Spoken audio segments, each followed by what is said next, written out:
As a content creator, it's not easy to highlight the negative brands and the negative things that they do, but nothing that I'm about to say is a personal dig at the owner or the brand. It's just, I spent hard-earned money and I am very displeased with the product. I'm talking about Xarmony Perfumes, which is run and operated marketing from the beginning to end of the entire thing. It's Trill Noel who's in charge of this thing, and I ordered 6 samples from his website after reading a whole bunch of info on the notes. Within 2 seconds of placing the order, I get a phone call just to specify which sample, I guess, I was asking for. I don't know. I thought I made that clear in the request online, but he called me and spoke to me for like an hour, just telling me about how wonderful the perfumes are and how they're going to sell out really quickly, and I should hurry up and decide and order a full bottle.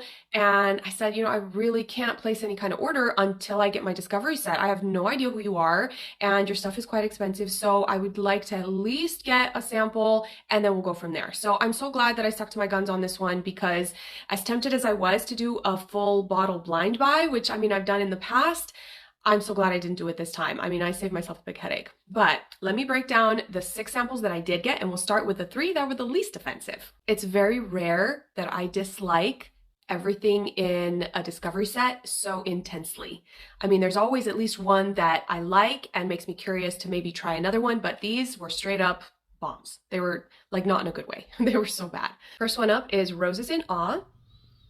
And this one smells, yes, like roses and some vanilla and some powderiness, but also a very strong presence of mushrooms and a metallic vibe that it just takes over the entire composition, and I can't stand it. The next one is Vanilla X2.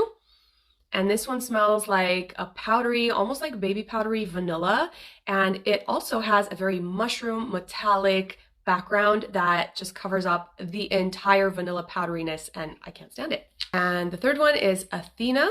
And this is supposed to be a major gourmand, and it's kind of smoky. It's got some burnt sugar notes in there, but again, that mushroom metallic just hits me in the face and I don't like it. Maybe it's a combination of the mint with the aldehydes. I don't know. Although mint I don't think is listed as a note, but I did look all this up on Google, and they say that a mushroom or metallic note would be very present if aldehydes were introduced into the composition, and perhaps maybe in too large a quantity, or it just doesn't mesh well with the other ingredients. Now on to the 3 that really took my breath away in a bad way.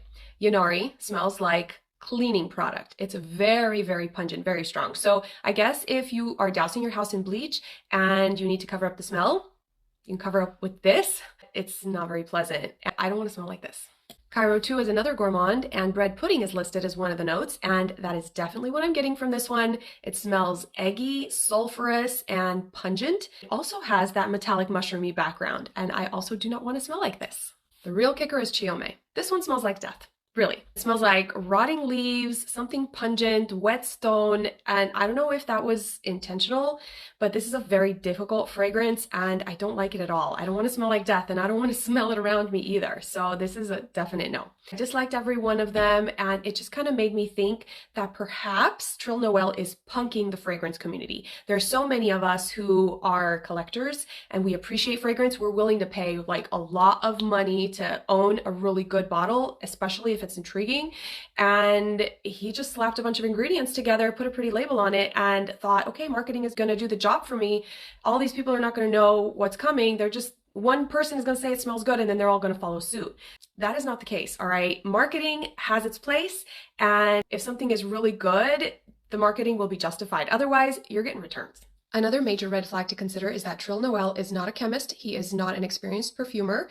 His About Me page on his website actually says that in 2020 he sold feet pictures, and then a year later he started the Xarmony brand.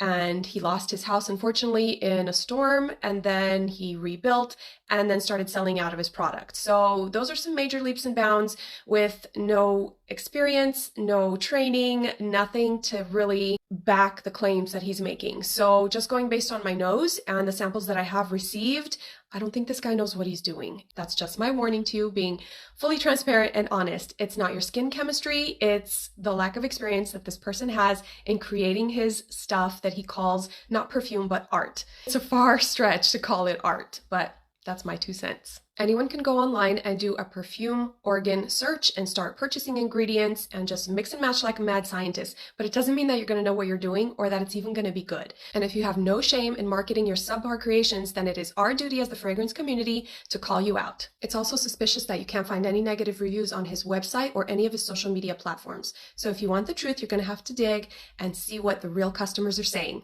Find them on social media, on TikTok, and even in the commentary on this post, because I'm inviting everybody who has a story to chime in. Not everybody knows what they're doing. So thank you, One Fragrant Virgo, for lighting a fire under me and reminding me that it's okay to share even the reviews that are not so stellar. Just be careful out there. There's a lot of brands, there's a lot of good stuff, and there's a lot of bad stuff too. I hope my review was helpful. And if you've had any experience with the Xarmony perfume brand, comment down below. I want to know your story too.